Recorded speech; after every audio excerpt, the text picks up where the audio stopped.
think he needs to feel comfortable. He needs to feel comfortable that he's strong enough. He can move the way he needs to move to cover and rush and all those things. I don't think it's something I need to see because I've been around him long enough. I know when he's good and when he's not, and we have a good relationship where I can trust him to tell me if hey, I can go or I can't. Do you guys think it's weird that Mike and Adam Zimmer sound totally different? Really, I hear the same cadence. They have definitely the same cadence. Points. Yeah, the way they talk. But yes, it is. Yeah, it is funny. I think there's also a very different confidence between the two. My favorite is still Belichick. Oh, and his kid. That's terrible. Steve, right? Yeah, Steve's his kid. Literally terrifying. That's my favorite thing. And Steve has a mullet, or at least he had a mullet when we grabbed that clip. And we don't have it right now because we're sitting here remotely doing the show. I'm down in Phoenix hanging out with my dad leading up to week 1. But it doesn't stop us from convening here on this daily Vikings entertainment platform we call Purple Daily, presented by Surly Brewing Company, Phil Mackey, Judd Zulgad, executive producer Declan Goff. Easy for me to say. Yeah. And thank you to those of you guys who are watching us on the Purple Daily YouTube channel on a TCL TV. It is a white-hot company that provides some of the best entertainment on the market, and you can find an award-winning lineup of new TVs at any major local retailer. Stunning resolution, the most entertainment, affordable cost. Enjoy more of the things you love with TCL. And we are debuting during the season here every week. So I should put an asterisk on this. It says, never, ever take gambling advice from us. You will lose money. But we are interested in props. We're interested in the way that the sports betting world has kind of exploded the last few years. And maybe at some point in Minnesota, it will become fully operational. But we're going to call this the Purple Props edition every week of Purple Daily, where we dive into some of the more interesting prop bets and over-unders and things of interest heading into each week. And for this week, we actually have some season-long ones to get into, courtesy of Bovada and other sports books. But I'm just going to throw some of these things out there and let's kick them around, have fun with them. And listen, if you want to take our advice and thoughts and run to the betting window, we are not responsible in any way, shape, or form. Just want to make that clear. So, boys, according to Bovada, this is from Bet Online. The Vikings have the 17th best odds to win the Super Bowl. 17 out of 32. They're 40-1 to win the Super Bowl. Does that seem right to you? Should the Vikings be 17th in the order of teams that are most likely to win the Super Bowl? If they play the Super Bowl 40 times, do the Vikings win it once? I think it's probably about right. Yeah. I mean, I think if you put together the whole stew with the Vikings' history, their current team, which I actually like, but I don't like, and the head coach does not like, its depth, the unknowns on Kirk Cousins, Irv Smith Jr. being out, and of course all teams have or will lose guys. I think 17th is very fair. I'd put him between, if you ask me to ballpark it, I'd put him between 15 and 20. So I think that's a very fair. Yeah, I think that's a very fair place. This is tough because I see 17th and I think, that means that they're not a playoff team. I think they're, because there's 14 teams making the playoffs, so it means they're like, the third team in line. If this was bracketology, they're one of the last 3 out or whatever. Yeah. But if you take into account, all right, let's say they're more of a favorite, because I can keep going here, to win the conference, they are 6th out of 16 NFC teams in line. So they actually have better odds relative to the rest of the league there. I think the AFC is also more stacked and has more teams that you might pick to win the Super Bowl. But if you factor in the Vikings in the playoffs and just the entire history, which I don't know if Bet Online is factoring in what happened, they're not factoring in Blair Walsh missing a 27-yarder in their odds here. But from our standpoint, it's hard to envision the Vikings winning a Super Bowl because it's never happened before. So from that perspective, they should be 32nd out of 32, I guess. If you ask me, what their odds are to make the playoffs, I think they're actually pretty good. But if you're going to take them through to a Super Bowl, something that a lot of people on this planet have never seen them participate in that game, much less win it, I think 17th, it's a fair ballpark place for them to be. Yeah. I'm not uncomfortable with that. Dex, what do you think about 17th in terms of winning the Super Bowl? 40-1. Yeah, that sounds about right, to be honest. Just the way that their season ended last year, and even though they were a decent team in 2019 and they were one of the final 4 NFC teams, things were weird in 2020. I wonder what these odds were to maybe like right after the draft. I bet maybe the Vikings could have been even like 13th or 14th, and I wonder even if with their wonky training camp and their vaccination rate and all these just off the field antics, if that's dropped a little bit. But in general, to go back to that original point, I don't think they would have been higher than like 14th or 13th. So I think 16th, 17th, that does sound about fair. Does sound about right. By the way, they are even money to make the playoffs, according to Bet Online. Okay, division props here. So the most likely finish in the division ranked in order by odds. They are most likely to finish second. They are second most likely to finish first. Third most likely to finish third, and then the least likely outcome is last in the NFC North. Yep. That's exactly right. The Packers are back-to-back 13-3 teams. They've gone 13-3 the past 2 years.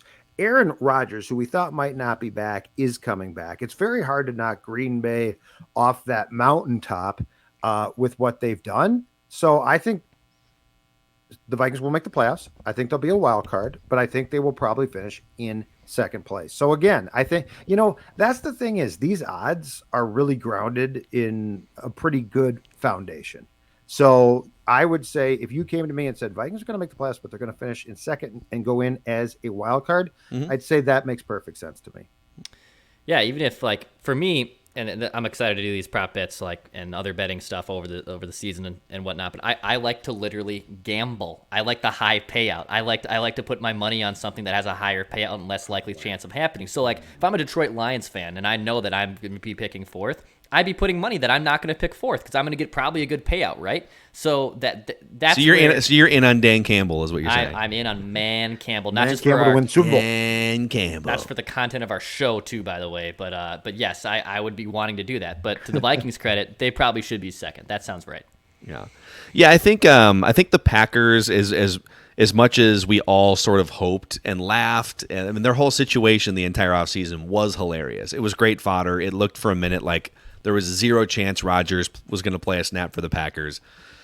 But now that he's back, and now that things have been mostly quiet, and they're including him in their personnel discussions. I mean, how awkward is that, by the way?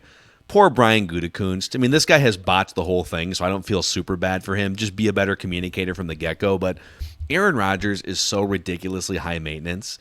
He wants to be in the room, and he wants to demand that they bring Randall Cobb in, who's been washed up for 3 years. Like, all right, Aaron, we're going to bring you in here. We're cutting down the training camp roster. What do you think of the backup right guard? Is he one of your friends? We just want to make sure. It's like, he's the best they got, man. He's the best they got. And so all of that stuff in the offseason is now behind them. I still think it's weird, and I think if they lose they have a tough schedule. If they lose a couple games, I could see things getting wobbly. But to Judd's point, the Packers have to show that they're no longer the top of this division. Yes. Like Aaron Rodgers is still one of the greatest quarterbacks of all time. That dude threw for 48 touchdown passes last year. So I think the Vikings being most likely to finish second makes sense. MVP odds. Kirk Cousins is 66-1. Okay. Dalvin Cook is 100-1. Yep. Do you think Kirk Cousins is more likely to win the MVP than Dalvin Cook? It is a quarterback award, so yes, of course. But Peterson won it back in 2000. I know, but Peterson, isn't he the last non-quarterback to win? He is. And so do I think if this award was done in the correct manner, do I think this is right? Absolutely not. But when this has become, and this sort of drives me crazy, when this has become an award that only goes to one position, I think that's very fair. I think that's exactly right. See, all right, I hear it, and I don't by the way, agree with it, but that's how it works. Well, I actually do agree with it. I think quarterbacks are very clearly the most valuable players. There's not an award then. There should almost be like the best quarterback. Yeah, and then it's like Major League Baseball's got the like, can a pitcher win the MVP? Yes, but they've got the Cy Young Award for pitchers, and then they've got the MVP award usually for the rest of the league. So I actually think if the Vikings, let's say the Vikings win like 13 games and MVP is only regular season, but if they make a big run or something to the Super Bowl, Sure. yes, Kirk will have had a big season. I think Dalvin will have run for like 2,000 yards and will have caught 50-plus passes and will be regarded as the best running back and weapon in the NFL. So I actually think if the season goes as well as it can, I think Dalvin is more likely to get MVP steam than Kirk. What do you think, Declan? Yeah, I also think Dalvin would be someone if he's like the 2,000 yards and he's their offense, because like I go back to the Rams in 2018, right? Like, yeah, Jared Goff was pretty damn good and McVay unlocked him, but that offense was ran through Todd Gurley, and Gurley was really the MVP and the heart and soul of that team. Now, if Kirk takes things over and all of a sudden he's rising up to a new level, maybe, but I actually think if everything hits where it's supposed to be, I actually would put money that Dalvin Cook would get more MVP votes than Kirk Cousins, because the offense is going to run through him. And I kind of look at that similar situation as the Rams from 2018 as a comparable to this 2021 Vikings team. I don't think the Vikings. I don't think that the Vikings can put together the type of season that would get them an MVP unless Kirk plays like the MVP. I think the Peterson thing, one was now what, 8 years ago, 9 years back, 2012-ish or so. I think that you would need Kirk Cousins to play like Rodgers did, in which case he would actually put himself in that. And if the offense ran entirely now through Dalvin and Kirk was just, he's good but not great, I don't think that the Vikings can achieve the success that they would need to have the MVP, if that makes sense. Let me ask one more question off this, because I do think this is interesting. And Kirk is a big stat stuffer quarterback. He puts up a lot of numbers. He 4,000 yards and 35 touchdowns last year. Mm-hmm. How far fetched is it that Kirk Cousins could get legitimate MVP steam if the Vikings are a playoff team this year? It's not far fetched, because I don't think it's far fetched. Well, he got it. Was that 2 years ago? He got some. He got some steam. There was a brief period. I think it was after. I want to say he was not that great in September, and then he came back. Was it the next month? And 2019. He was 2019. But there was a month in 2019 when I'm pretty sure he was the NFC Offensive Player of the Month. Kirktober, baby. Yeah, and we had conversations about, is he putting together an MVP season? So yeah, it's not. No matter what our biases are or what we think of Kirk Cousins could put together that type of year. I'm just saying, I think if the Vikings offense goes through Dalvin almost exclusively, that the Vikings aren't going to achieve enough success to have the MVP. Yeah. I think the Peterson thing is gone. I think that's sort of a bygone era a little bit of how that worked. I'm trying to find if I can find like MVP votes. So here's a fun question. How many times in Kirk's career has he been named the NFC Offensive Player of the Month? I'll go 3. I'll go 4. It's 3. Yeah, Declan wins. Yeah, only once with the Vikings, October of 2019, and then twice with Washington, November 2016 and December of 2015. And they still let him go. Crazy. Judd, how will you be celebrating Kirktober responsibly this year? Oh, let's see here. What would I wish I had a prop. Oh, thank you very much. I do. I'll be celebrating Kirktober and every other Kirk month with my favorite beer, Surly Furious. In fact, I like Surly so much that, you know what, right now, I'm just going to make a wall of Surly here and talk about it. That's right. I'm going to do nothing but stack up my Surly cans because it's so good. Because you crack open a Surly Furious and you enjoy the IPA that revolutionized Minnesota craft beer. Don't settle. Get Surly. That's what we called the wizard staff in college, Judd, when you start taping the beer cans together. See, a little wizard staff of Surly Furious is there. I like that plan. What's more attractive, seeing me or just seeing the my Furious. Surly Furious? The Furious. Nice. Don't disagree. We should do, I got an innovative idea I don't disagree. for content purposes. We should do a beer snake. What do you guys think? Has anyone ever tried that before? We should do a beer snake. Yeah. See what happens. I'll start on the left side here. Then Phil go in the middle. Then it'll be the largest YouTube beer snake that has ever been done in the history of YouTube. That. Yep. Hey, also this season, the Minnesota Lottery has unveiled a couple of Vikings scratch-off games. So the $5 Viking scratch game can win you up to $100,000. Comes in a cool holographic design as well, so you can just have a cool thing even if you don't win. The $2 Skull game wins you up to $15,000 in great second chance prizes like Vikings tickets and merchandise. Say I'm in to Viking scratch games from the Minnesota Lottery. Must be 18 or over to play. Back to purple props here. Comeback player of the year, Daniil Hunter, is at 33 to 1. I actually don't have the rest of the list. I don't know. I would assume there are other players above him because 33 to 1 isn't, that great of odds. I wish I had the full list because I'd like to know who is more likely to come back from not playing last year. Like, who's more likely to be amazing after doing nothing last year? Probably Daniil Hunter. The 1 and 2 are Dak Prescott. Actually, Dak Prescott, Joe Burrow second.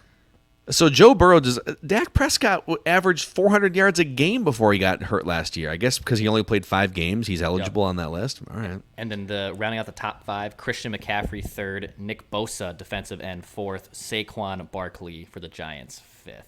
Okay, well, Daniil Hunter didn't play in one game last year, so I think that's. I think that the names on the list are fair. I think the odds are off. If Daniil Hunter comes back and has a big year, that's super impressive. There's another Vikings player who has better odds to win NFL Comeback Player of the Year award. Do you know who it is? Better odds than Daniil? Is it Patrick Peterson? No, this because he was bad. This shocks me. Anthony Barr. Oh, because he played in 2 games. That's ridiculous. No linebackers get especially of his characteristics. I don't see how he would ever win Comeback Player of the Year. That is interesting. Yeah, Daniil Hunter was on a Hall of Fame track. He got hurt, had a neck injury, had surgery, and missed the entire season. And Anthony Barr, who played in the first 2 games, is above him. That is absolutely stupid. Yeah, those are flawed. All right, here's another one for you guys. Good job, Doug. Offensive Rookie of the Year. Yeah, Kellen Mond is 66 to 1. What would have to happen? It'd have to be an injury, probably, right? There's no way that Kellen Mond gets into a game early, anyways, unless there's an injury. And he'd have to probably play at least 8 to 10 games to even qualify for this, because other guys are going to play. There's going to be, a running back that gets 1,000 yards or a receiver, right? Yep. 66 to 1. So it's a long shot, but he's on the list at 66 to 1 for Offensive Rookie of the Year. Who else is on the list? Do you have in front of you? Again, some of this list is just the Vikings odds that I got sent here. Okay. No, I mean, I can find it. Let me find it. It's not going to happen, but this is another one where I want these awards to have quarterback awards and then the rest of the players, because the fact that Justin Jefferson basically didn't have a chance against Herbert last year was ridiculous to me. And I understand Justin Herbert played. He was very impressive. But are you telling me that Justin Jefferson didn't deserve recognition for what he did as a rookie? So I want these awards severed away from quarterbacks. That's what I want. So this is, and I believe this is an NFL award. It's not like the monthly awards where it's by conference. So Trevor Lawrence, obviously number 1. Yep. Mac Jones, Justin Fields, Trey Lance, Zach Wilson. So 5 quarterbacks off the top. Najee Harris, who is a running back for the Steelers that everyone's projecting to just be 1,000 yards out of the gate. Yep. Kyle Pitts. My guy. Yeah. Javonte Williams, Jamar Chase, Devontae Smith. I mean, it's a who's who of the guys who are drafted in the first and second rounds here. And Rashad Bateman, but Rashad Bateman just had surgery, right? He just had hip surgery, so yes, he's gonna be out. He's on here too. So Mond is nowhere near the top, but I just find it. I'm just trying to think of and Kirk, knock on wood, Kirk doesn't get hurt. Kirk is one of the most durable quarterbacks in the NFL, which is definitely something to, I think, put a feather in his cap for. Mm-hmm. But if he goes down in week 3, that's the only way that Kellen Mond would have a shot. Well, and I think the question too is if Kirk goes down for an extended period because of injury and or COVID, when would Mond start? Would they throw Mond in there? Would they play Mannion for a while and then play Mond? I mean, Mond's going to be. I really will, until I see something that indicates otherwise, will believe that Kellen Mond, the Vikings' intention is to at least redshirt him for 2021. Yeah, which I'm fine with. Let's go rapid fire through some of the key skill / offensive players here and some of the over/under numbers. Dalvin Cook total rushing yards 1399 is the over/under. There's an extra game. Over. Yep, I'm with Over. Dex. If he's healthy, it's way over, I think. Yep. That's safe. Kirk Cousins, 29.5 touchdown passes. Under. He had 35 last year. Under. It should be over. If it's not, something's gone wrong. I think it should be over as well. Which is the head coach might have just put his foot down. I think when you have Thielen, Jefferson, Dalvin Cook, who you can throw the ball to, and a tight end, Conklin will catch a couple. I think it should be over. Conklin. Stop. Adam Thielen, 995 receiving yards. Over, but not by much. He was What are we more of a touchdowns guy than a yards guy What are we last year. putting Jefferson at? So Jefferson's over-under is 1,275. Yeah, give me the over, baby. Over and Thielen under. It should be that way. So I actually think Jefferson's going to be amazing. I think teams clamp down on him a little more. I think he will be the focal point, whereas he wasn't necessarily for most of last season. So I'm going to go slightly under for Jefferson, and I think Thielen, if he stays healthy, benefits and goes over 1,000. Quite possibly. Sadly, they still have Irv Smith Jr. on this list. Daniil Hunter. This is a weird line. 11 is his sack over/under. Coming back from, well, I think it's over, but I get the line. Sure. Because he had 14 and a half in 2018 and 19 each, and he's coming off a year off. So the total actually that they set makes sense. I think he exceeds it. Yeah. Yeah, I mean, it's so easy to sit here and be like, oh, over, but that's never how it works. But this should be over. 11 sacks, unless he gets hurt or something, he should definitely be racking up 11 sacks. So, Sure. So those are your season over-unders and odds and props for the 2021 Minnesota Vikings. Thank you also to our friends at Federated Mutual Insurance Company for keeping the lights on here on Purple Daily, on Score North, Mackie and Judd, and for helping business owners keep the lights on during a pandemic stretch of like 18 months here. So they have had all kinds of just different updates to risk management tools and resources and manuals and things that they've helped businesses with. So find out how they can help your business protect against risks and threats at federatedinsurance.com. Remember, at Federated, it's our business to protect yours. All right, any final thoughts from you guys? Because I believe this will be the last episode we do until Ventline. God, I can't wait.